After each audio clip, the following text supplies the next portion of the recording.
Hey guys, it's just after 9 o'clock here on Tuesday, March 17th. It's election night. We're all set up here in the studios. We're broadcasting live. We're just in a quick commercial break right now. We want to bring you an update on the Democratic race for Senate here in Illinois.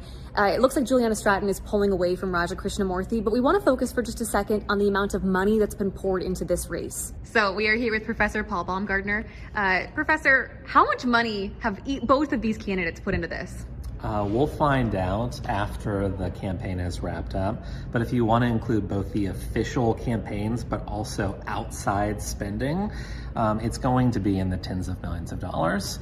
And, you know, one thing I talk about in my political science classes is just how expensive senatorial and congressional races have become.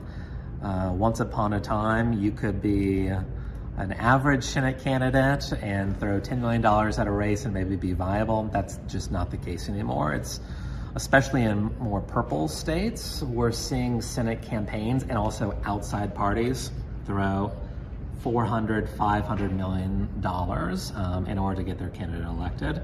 Go check out the Oz versus Fetterman race. That'll be a pretty good example.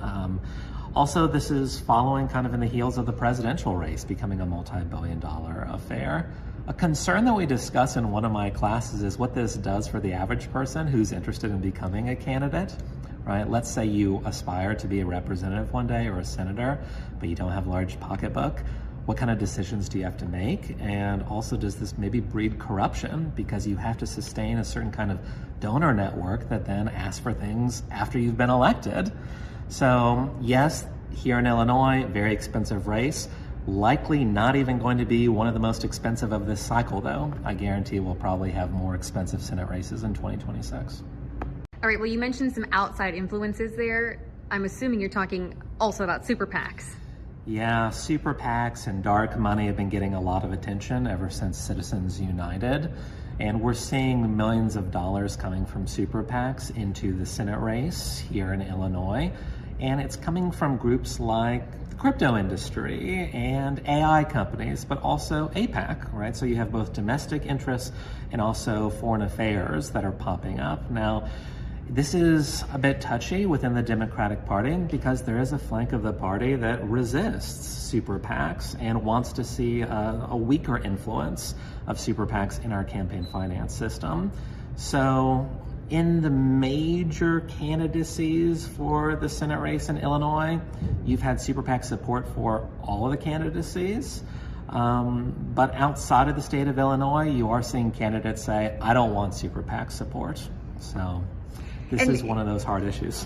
In that hesitancy there, or that divide in the Democratic Party, is that same divide there in the Republican Party?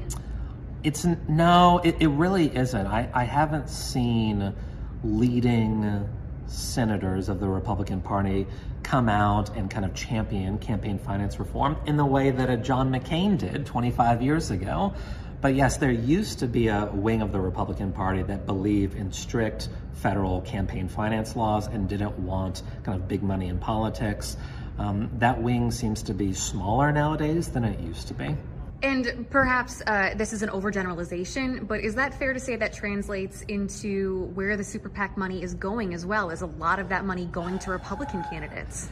I think super PACs, especially like large super PACs, are trying to spread their bets out to ensure that whether a Republican presidential nominee or a Democratic presidential nominee wins, that they're still going to have a phone call that's answered in the White House. So as it relates to the presidential races, you have super PACs that are throwing money in both camps. When it comes to more local races, maybe like a congressional campaign, usually a super PAC isn't going to give money to all the Republicans and all the Democrats vying for that seat.